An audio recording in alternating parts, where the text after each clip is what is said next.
Hello friends, welcome to lucky Reddy stories. Please story విన్న తర్వాత like, comment, share and subscribe చేసుకోవటం మాత్రం మర్చిపోవద్దు. విక్రమార్కుడు స్టోరీ మొదటి భాగం నుంచి వినాలి అనుకుంటున్నారా? అయితే నా ప్రొఫైల్లో ప్లేలిస్ట్లో ఉంటుంది, వినండి. మీ అందరికీ నచ్చిన స్టోరీ. ఇక స్టోరీలోనికి వెళ్ళిపోదాం. నువ్వేమీ బాధపడొద్దు సిరి, అంకుల్కి త్వరగానే నయమైపోతుంది అని ఆమె చేతి మీద తన చేతిని భరోసాగా వేసి అన్నాడు కౌటిల్య. సిరి చిన్నగా అని నిట్టూర్చింది, తన తండ్రి గురించి ఆలోచిస్తూ. ఇక కౌటిల్య కూడా సిరిని కదిలించాలి అనుకోలేదు. అలా ఇద్దరు ల్యాండ్ దగ్గరకు వెళ్ళారు. అక్కడ వర్క్ కూడా చాలా స్పీడ్గానే జరుగుతూ కనిపించింది. ఇప్పటికే 2 ఫ్లోర్లు కట్టేశారు. ఇక 3వ ఫ్లోర్ కట్టడానికి రెడీ అవుతున్నారు అక్కడ ఉన్న బిల్డర్స్. అది అంతా చూస్తూ ఉన్న కౌటిల్యకి ఒక రకమైన సాటిస్ఫాక్షన్. ఇంతకుముందు ఎప్పుడూ కూడా ఆ సాటిస్ఫాక్షన్ అతనిలో రాలేదు. అతని కళ్ళల్లో కనిపిస్తున్న సాటిస్ఫాక్షన్ని గమనించిన సిరి, ఏంటి సార్ అలా చూస్తున్నారు బిల్డింగ్ వైపు అని అడిగింది. కౌటిల్య అదే బిల్డింగ్ వైపు చూస్తూ నవ్వుతూ, నాకు ఇలా ఒక బిల్డింగ్ కన్స్ట్రక్షన్ చెయ్యాలి అని చాలా ఇంట్రెస్ట్ ఉండేది మొదట్లో. కానీ రాను రాను నేను ఒక్క కాంట్రాక్ట్ కూడా గెలుచుకోలేకపోవటంతో నా మీద నాకే చాలా కోపం, బాధ. నేను చెయ్యలేనేమో అని, అందుకే నా దగ్గరకు ఒక్క కాంట్రాక్ట్ కూడా రావటం లేదు ఏమో అని బాధపడేవాడిని. నన్ను నేను చాలా తక్కువ చేసుకొని చూసుకునేవాడిని ప్రతిసారి కూడా.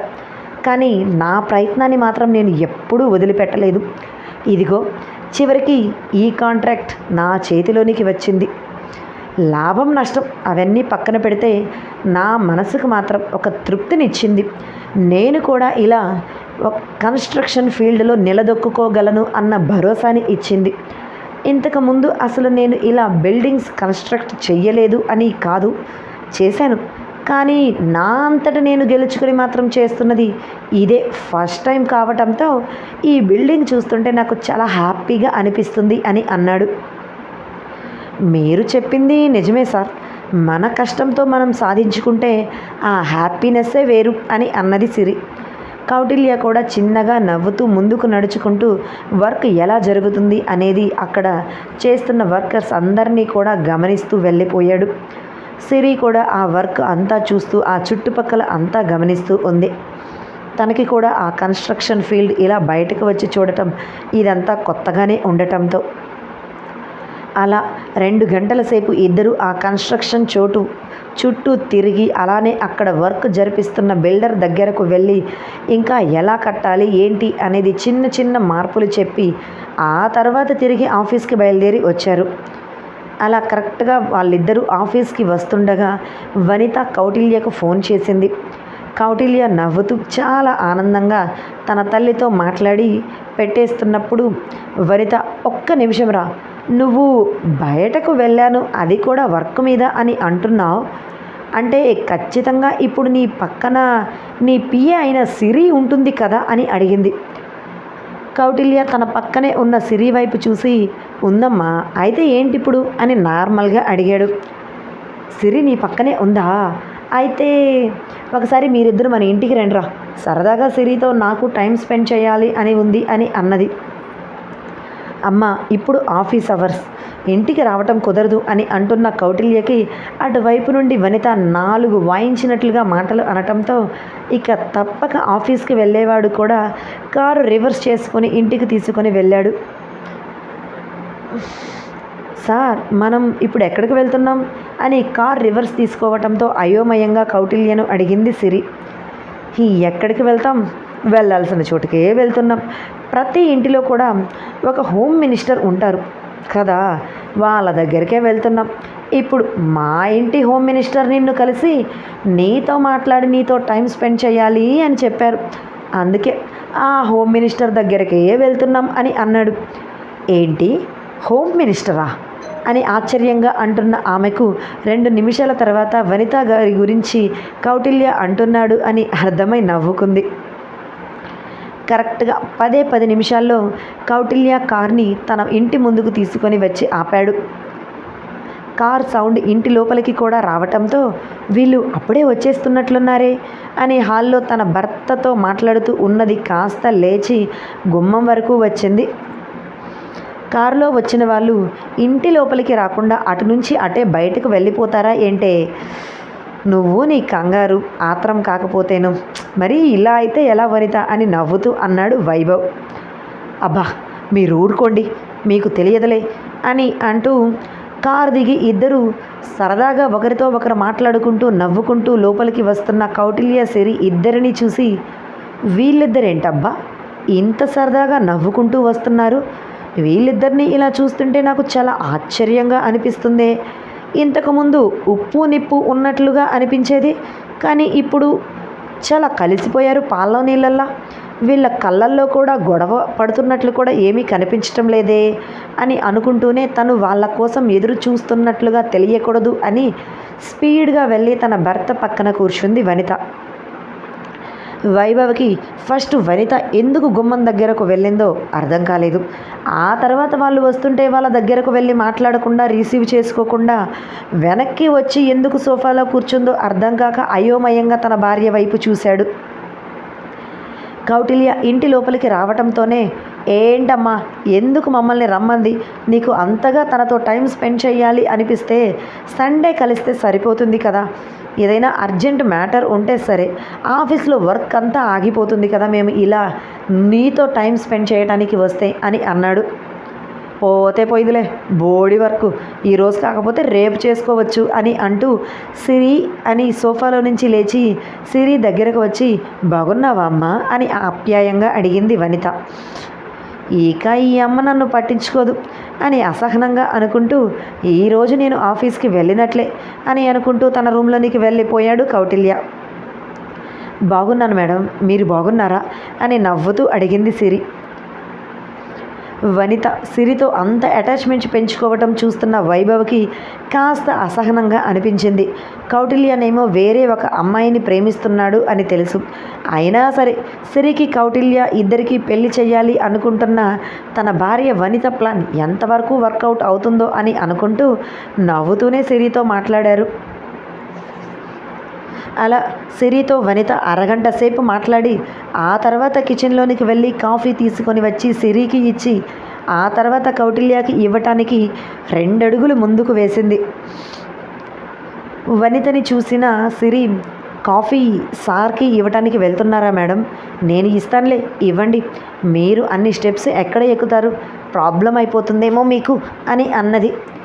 ఆ మాట కోసమే ఎదురు చూస్తూ ఉన్న దానిలా వనిత థ్యాంక్ యూ సిరి, చాలా థ్యాంక్స్ అమ్మా, నువ్వు నన్ను బాగా అర్థం చేసుకుంటావు అని అంటూ ఆ ట్రేని సిరి చేతుల్లో పెట్టేసింది.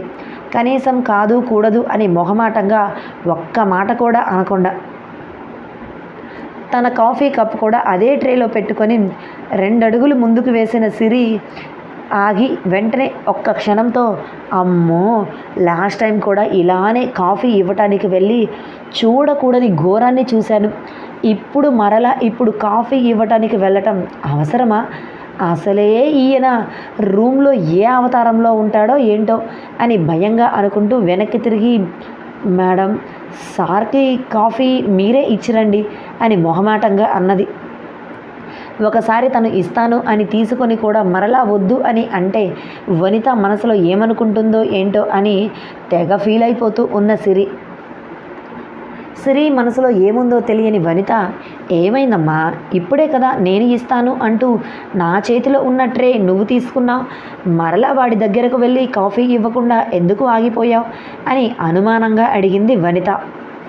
అది మేడం అని ఇంతకుముందు జరిగిన విషయం నోరు తెరిచి వనితకు చెప్పలేక ఏం లేదులే మేడం, ఏం లేదు, నేనే వెళ్ళి సార్కి కాఫీ ఇచ్చేస్తాను అని మనసులో ఇబ్బందిగా ఫీల్ అవుతూనే కష్టంగా ఈసారి కౌటిల్య గారు నార్మల్గా ఉండాలి, అది కూడా డ్రెస్ చేసుకొని కనిపించాలి అని అనుకుంటూనే చిన్నగా కౌటిల్య రూమ్ దగ్గరకు వెళ్ళి డోర్ ఓపెన్ చేసి ఉన్నా కూడా లోపలికి అడుగు పెట్టలేక డోర్ బయటే ఉన్న కాలింగ్ బెల్ని ప్రెస్ చేసింది.